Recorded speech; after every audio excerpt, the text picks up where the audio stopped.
ridiculously. Okay, we're recording. Okay, so just for the sake of the recording, we have 3 members of the board in attendance, so that meets quorum. So I'm Sarah Fotheringham. I'm Billy Rowe. I'm Susan Brown. All right. So then just getting right into it. So as far as the board reports and actions, the work order updates for the UDOT project, the tree stumps removal and fence replacement. I received an email from Gina, and it's from Chris, who's the landscaper that was hired by UDOT. And he said, she asked for an update. And he just said that everything looks good. They are just gonna go in and put some dirt around some of the posts that they had to replace, just to make sure that the dirt line is where it should be. As far as everything else, everything is done. So all the trees have been removed, the stumps have been taken away, the fence has been repaired and replaced. He said there could be some sprinkler damage, but until you turn the sprinklers on in the spring, we won't know. But if there is, and people report that to them or to UDOT, then UDOT will replace those as well. So other than the dirt and waiting for the sprinklers to turn on, that project is basically completed. And that was a really big one. So I'm glad that one is done. The next one, I guess because we've only got the 3 of us here, we will have to push back or around because I can't vote on it because it involves my yard. Well, David is trying to get in. Just oh, is he? Okay, great. Yeah, so if Susan can allow him in, he'll be in.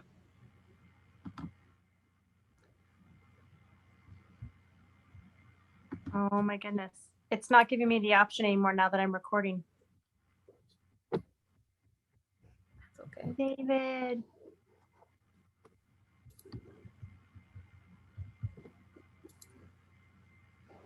Can I pause recording and see if it'll let me let him in? Sure. Okay.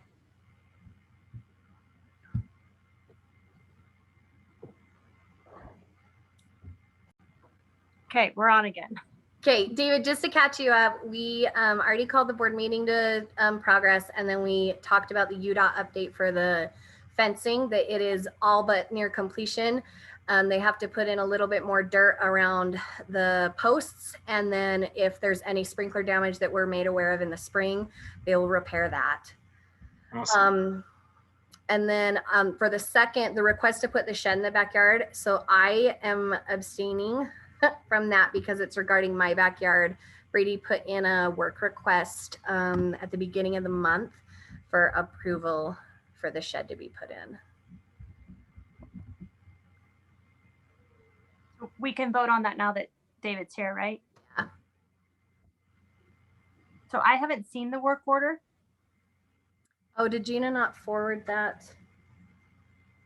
But you guys are both here. Can you just are you guys okay if she describes it to us?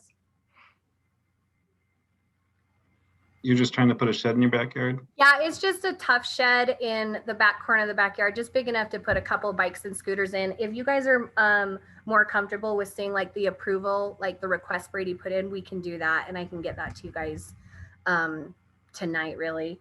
I assumed when I talked to Gina about the open work items, I thought that she was gonna forward that to the board. So whatever you guys are most comfortable with. Let's do that so that way our process is clean, and Okay. whether it's somebody on the board or another homeowner in the community, let's keep it a clean process. Yeah, to just be able to see it first. But if you can email that to us, we can look at it either before the meeting's over or at least during the close. I'm okay with that. Okay. I'm just putting a note in.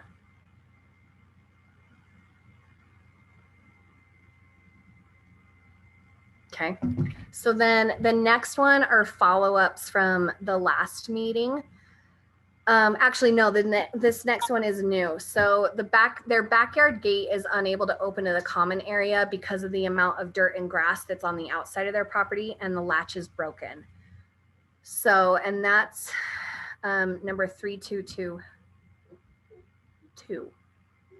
So I don't know if that is something that once we determine which landscaping vendor we want to go with, have them look at that, or if that's something that could be mended quickly and easily. They're just worried about it because it's common area. Those are really all the details I have regarding that. As far as the latch, I don't know if our the handyman that we've worked with in for previous things, I don't know if he has one or if he is able to repair it. I can reach out to him and see kind of how much that would cost or what that would look like. What do you guys think?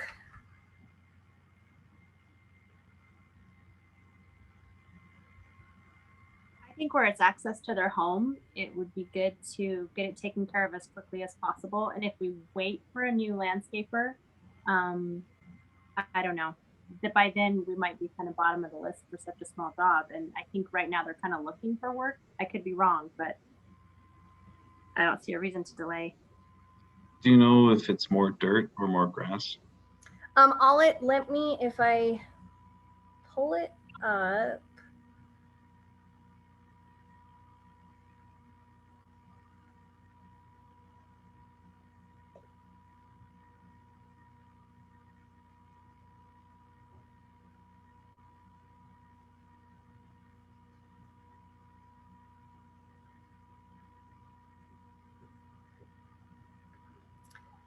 Three, two, two, two.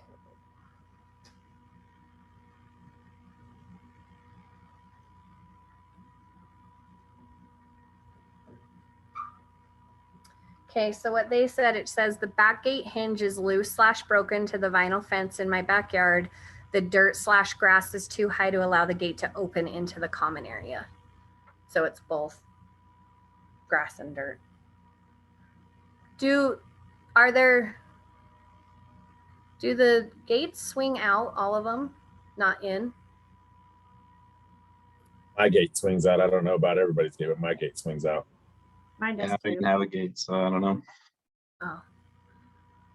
So now, Susan, what were you saying that you're worried that if we wait for the Well, landscaper? Where it's a small job, if we wait till we have a landscaper, I don't know how fast, I don't know how long that will take. And I just figured where it's access to their home, I'm sure they can still get in through the front, but it doesn't seem like a huge task. And so if we can find someone sooner, I don't see the reason to delay unless we're questioning how much it costs or things like that.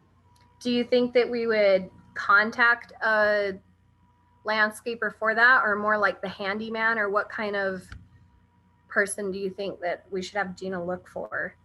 Well, for the grass and dirt, it's the landscaper because they have to basically pull, shave down, and then if they are going to put more grass there, because other than that, they're going to have a dirt mound in front of their exit, which is another issue. So it's probably a landscaper who would handle that. I would think a landscaper would be able to handle a latch on a fence, but it might be a general handyman who would do that portion.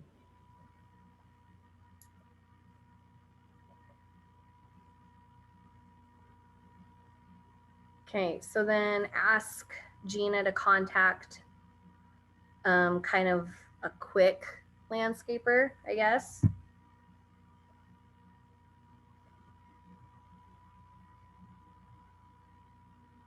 I'm just writing a note here.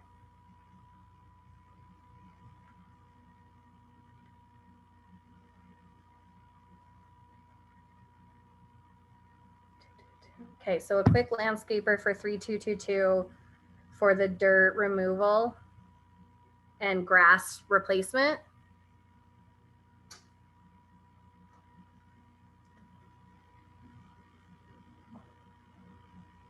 And then the latch.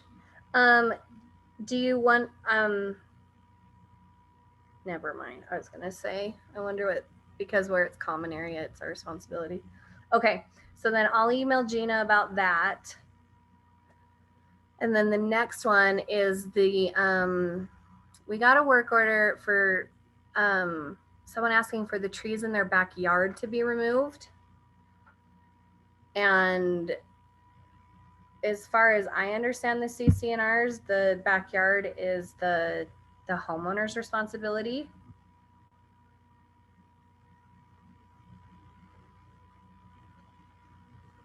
So then I'm assuming that would be a denial of that. The verbiage on it is 3882.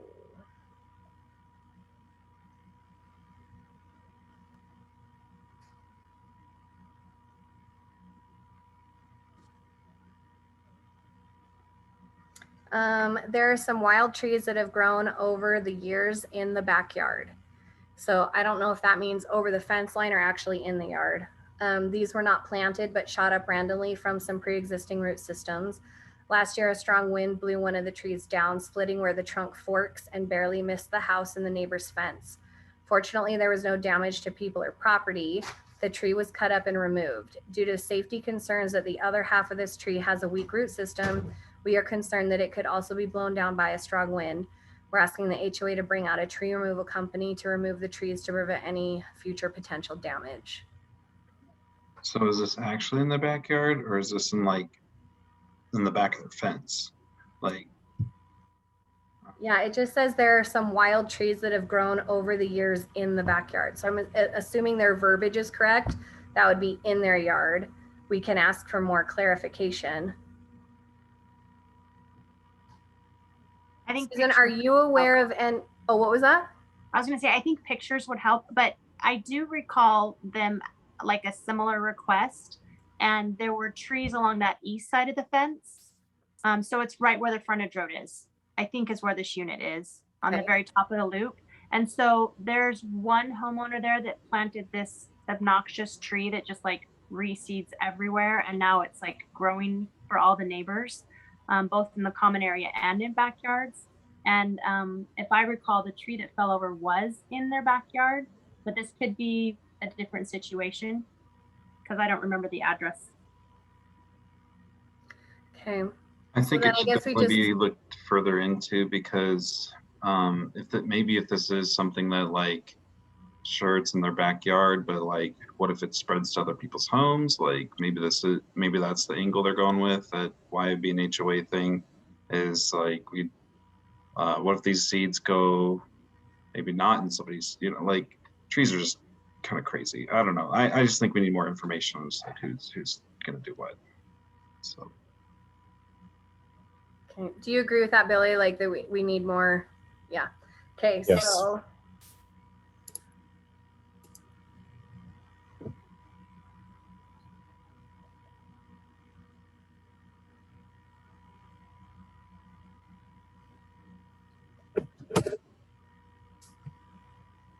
Okay. More information on trees in backyard / pictures. Okay.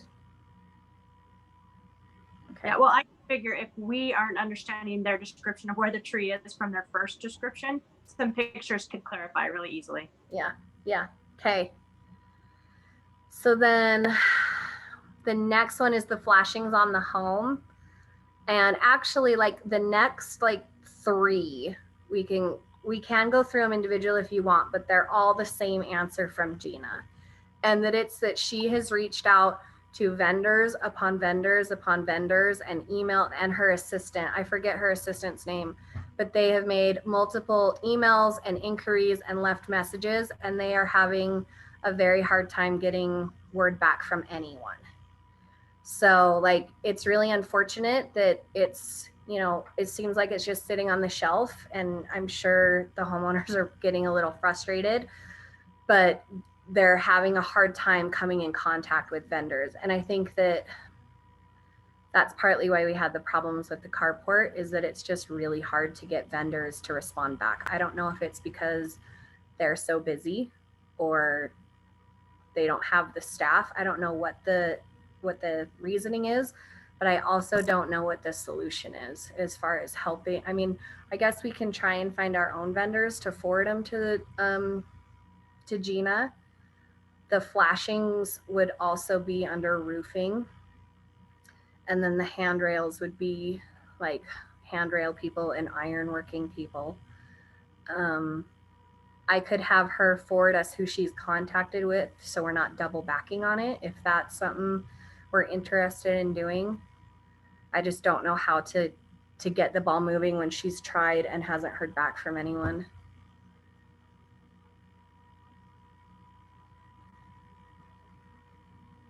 I think another thing you can do is allow the homeowner, like let them know that we're trying and we just can't get a response, and see if they know anyone. Let them give them the opportunity as well instead of just us. But okay, I know that Gina has told them that she's reached out to the vendors, but I don't think she's asked them to let me. I mean, we're not saying go ahead and find someone to get it done. We're just saying help us find a bid, right? So right. Yeah, because if I understand it, she's reached out to, I think it was either 4 or 5 for both the roof, and then 4 or 5 same with the railings as well.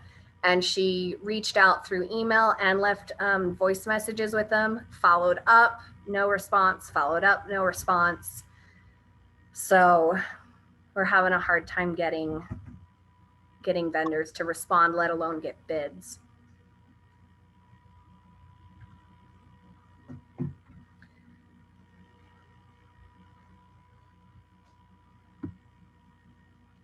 So that's for like the next, those are pretty much the last of the work orders.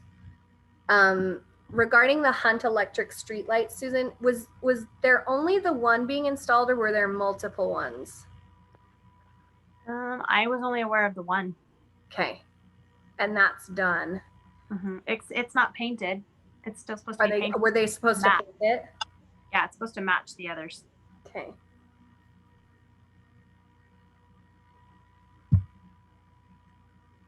Okay. I thought we had one installed out by the playground over here in the common area. Oh, in the common area? Okay. So there's 2? Yeah. I don't go in the park very often, Billy. That's outside my window. I hear all the kids. Okay. So then I guess just follow up to make sure that there weren't more than the 2 from the previous bid. And then part of it was to have them painted. So get a estimated time from when they can complete that. Would that, Susan, do you remember, would that be part of like what you guys arranged with them, the 2 lights and the painting and everything? That should be in their records? They should have the bid for sure. Okay.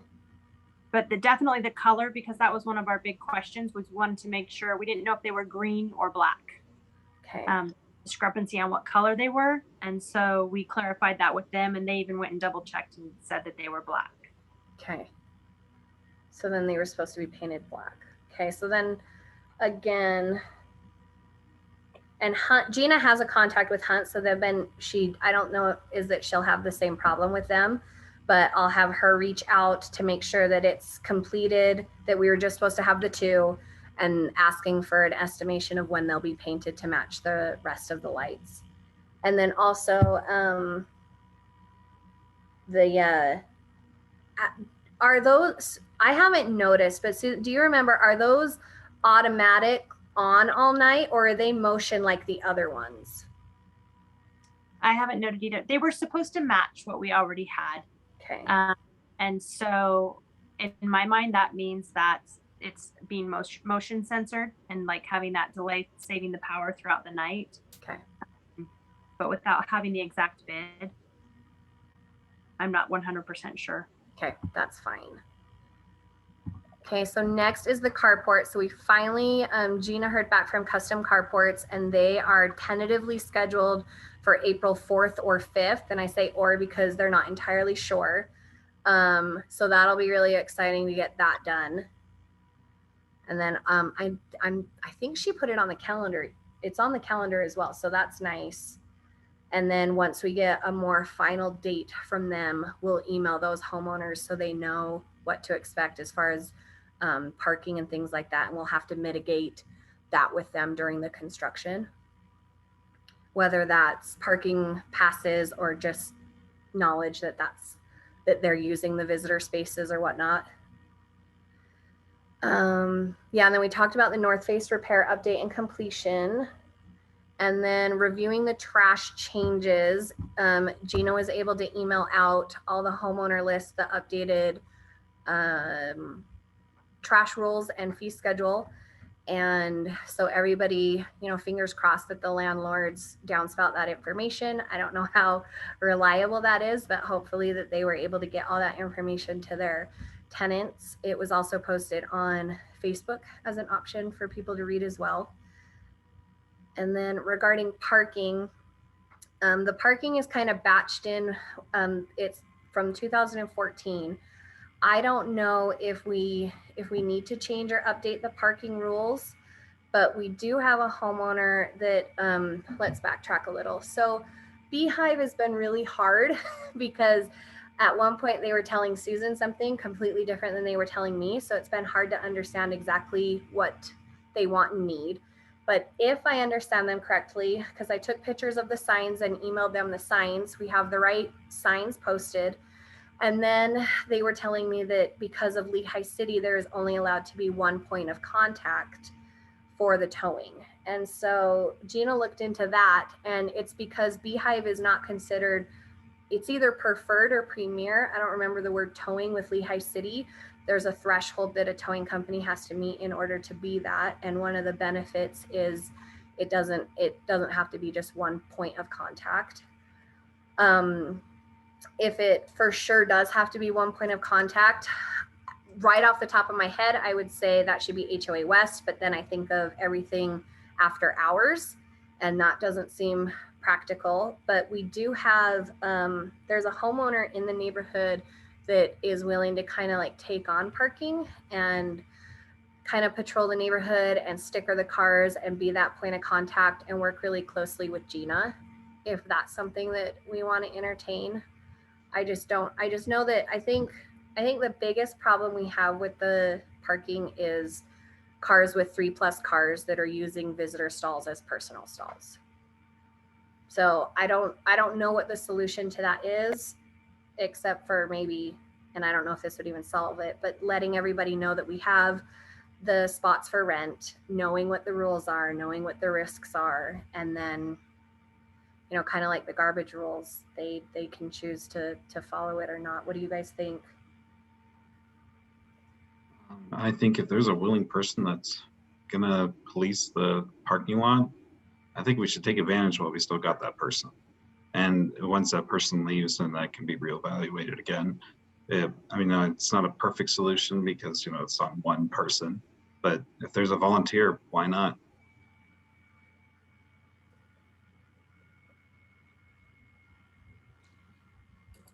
Yeah, I'm of the same mind as far as being on the board doesn't mean that the board has to do every single task. And if there is somebody who is willing to bring that task or take that task on, then we just make sure we are very clear on what the guidelines are. So that way nobody's car is towed in error, because that's a whole different issue. I'm just writing notes.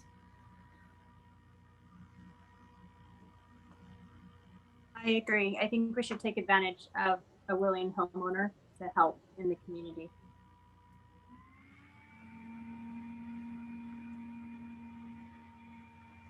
Yeah. And when she reached out to me, she said that she would do it however you guys wanted, but basically her plan was to have the towing stickers, and then she would make copies of the parking rules and put them in Ziploc bags to put them under the windshield in addition to the stickers, so that if for some reason they didn't have access to or weren't emailed from their landlord or weren't, you know, checking their own email, that they at least had a tangible copy of the parking rules, so that moving forward there wouldn't be any gray area, I guess. And then also, like I said earlier, because it's mostly like the 3+ cars, and we'll have to talk with her and everything and like pan everything out. But if I understood what she wanted to do was that if they were parked in visitor spots, like she would go around every night. And if they were parked in visitor spots for like 2-3 nights, then that's when she would realize, oh, they're not a visitor per se. They're more of a resident abusing the visitor spots, and then sticker them and attach the parking rules. And then if they're not moved 24 hours after that, then that would be a tow. So, okay, so then we'll reach out to her and like get more information and get on the same page as far as the board and with Gina. I think it's a good idea to spread load a lot of things. And then Billy, I want you to talk about the next two things, the community cleanup in the event, kind of like what your ideas were and what you were thinking as far as getting those taken care of. Oh, okay. So the next item is the community cleanup. And this is just an idea that I put out there, just kind of where I grew up, we just call it community pride. Like we all want to live in a community that's clean, that's well taken care of. And I think part of that investment is us putting our own sweat and tears into that process. The idea that I was thinking was that we're coming out of the spring. Snow obviously has already begun to melt. It's an opportunity to just kind of clean up the community as a whole, like walk through the community, pick up trash. Because I mean, the wintertime, the windstorms blow trash everywhere. So I think there's even trash in my front bush right now that I need to take out.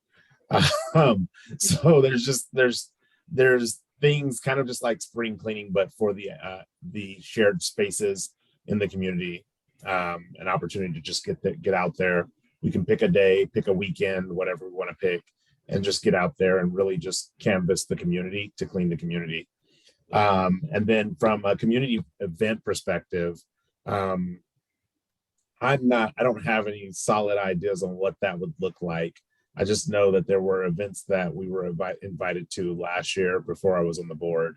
And it's just an opportunity to get out and meet your neighbors, whether that's people who are renting or people who own, people who are new to the community, people who have been in the community.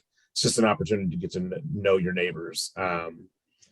Because I mean, as we're out and about in Lehigh or where the surrounding areas, it's kind of nice to be able to recognize the people that live next to you as you pass them, and they're not just these faceless strangers. So that is another idea that I'm putting out there. I'm kind of really looking to the community of what they want those two events to look like. What do they want cleanup to look like? What do they want a community event to look like? Do they want that to be something outside? Do they want to be at the park? Do they want to have like a softball game? Like whatever it may be. What does that look like, so we can get some ideas and then we can set up some kind of polling to take a vote. Are you able to attach like a poll to an email? We have a Google form, so we can send out a Google form with a poll attached to it. Okay. So then I guess we can talk more about that. Like, I'm completely fine with you taking that on, and like kind of like if you want to draft that email or Facebook post, and then we can just kind of go one step at a time. Does that sound? Because I think it was important what you said. Like if we don't start thinking about it now, then spring and summer are gonna come and go. And don't back to winter, and I'm not going outside, just so you guys know. Got it. Okay, so is that okay if we put that ball in your court for the initial workings of it? I'll put it down as an action item on my phone right now. Okay. And my 2 cents are if you are going to have a community pride event, it's still good to have a date and time, even if it's okay to do it outside that date and time. It's more likely to happen in general. Not that people don't forget things, but if there's a date and time, it's just more likely to happen. That's my 2 cents. So.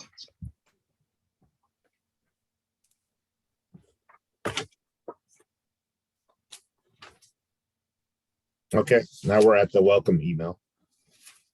Oh, so Melissa's not here, but she just wanted to make sure that a follow-up from the last couple board meetings that she went in and met with Gina, and they completed the welcome email.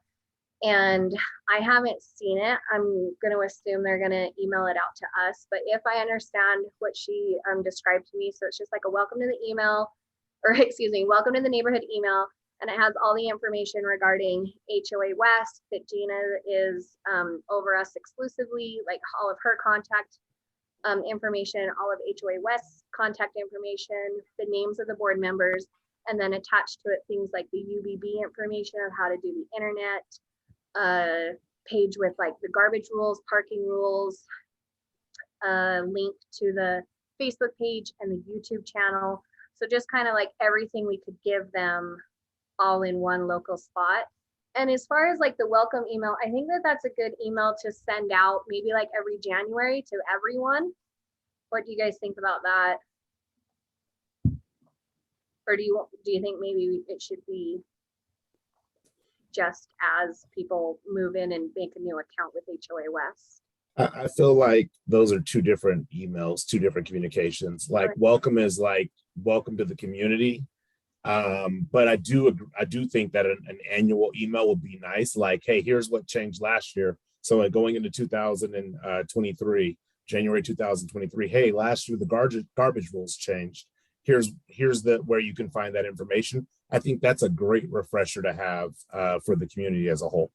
So like a welcome email and an update email. Right, annual update email. Okay. I don't know if there's a place for a newsletter on the website. I don't know if that's an additional something that we can add to the calendar. Are you pulling that up, Billy? Yeah. Yes. I'm trying to get away from saying yeah.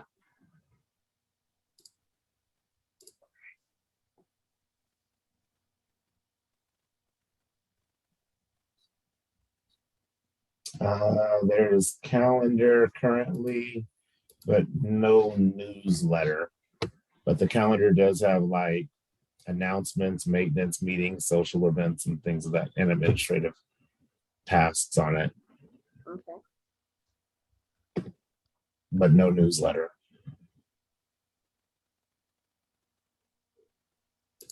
So I can ask Gina about, what was that you said, announcements?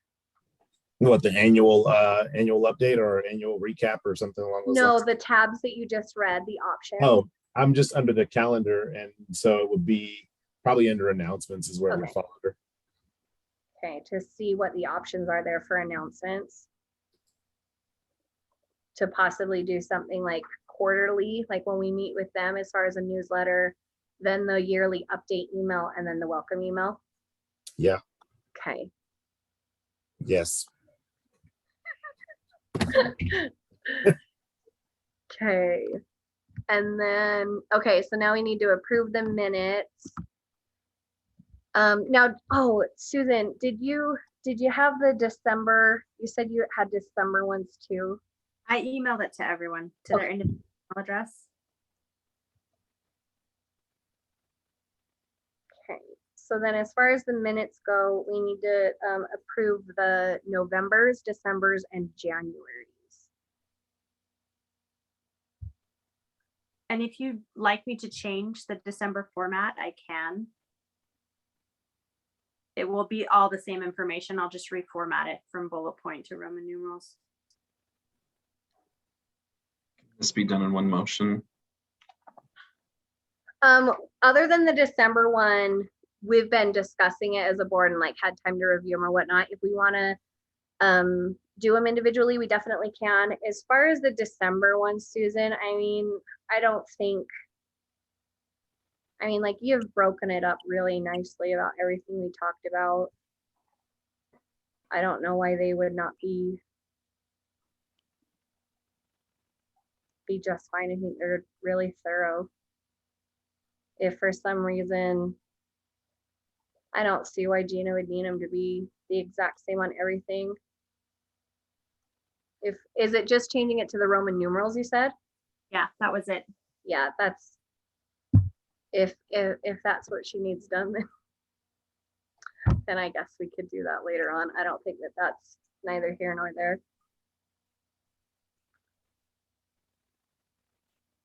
So then that would be November's, December's, and January. Do we need a motion to do that, Susan? Usually, yeah. Okay. So then I'll make a motion to approve November, December of 21 and January of 22's meeting minutes. I To be second turned that over to. motion. Oh, Did someone second? yeah, David did. David. Okay, so all those in favor? Aye. Aye. Aye. So unanimous.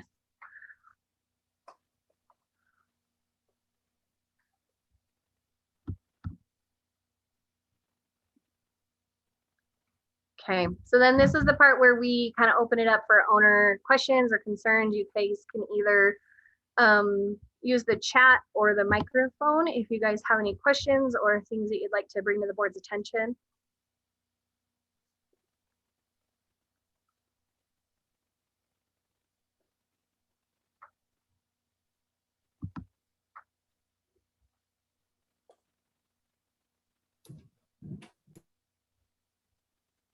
I don't know if that's good or bad. No news is good news. Okay, I'll take that. Oh. I guess we'll wait just a second in case somebody's typing a larger. Melissa just Waiting joined. for the rant to come out. Oh, did Melissa just join? Yeah. Um, Oh, so Melissa, is she like in? Can she hear us? she Yeah, I should be can able- hear it. Okay. So we're just at the point where we were asking homeowners if they had any questions or things they'd like to bring to the board attention. We can back up a little bit if you would like to talk more about what is all included in the welcome email. I'll try to remember. It starts out with like a 2-page, like kind of frequently asked questions. Like, how do I pay my dues? How do I sign up for my portal? Just regular kind of questions like that with links to follow. And then after that 2-page comes like the Utah broadband, like how to sign up if you're where to plug it in and a number to call if you're having troubles. The Facebook page, and sorry, I'm like still out of breath from my soccer game. The Facebook page and the YouTube page are included in there, and behind like the Utah broadband page is like rules and regulations that have for the neighborhood, along with like the fines and like parking and garbage, like all that stuff in there. So that's the welcome email. Is that good? Yes. When you can you forward that to the board? Yes, I'll remind Gina to do that. Okay, yeah, or yeah, either way. We had So talked then- about it when I went in to do that. So I'll just remind her. Okay, well then, I guess we don't have any homeowner questions or comments or anything that we need to be made aware of. So then I guess we'll transition over into the closed session as long as there's no last second things. 5, 4, 3, 2, 1. All Yay! right, guys. Thanks for coming, and we'll just go ahead and go to the closed session. So I appreciate you guys coming and being a part of it.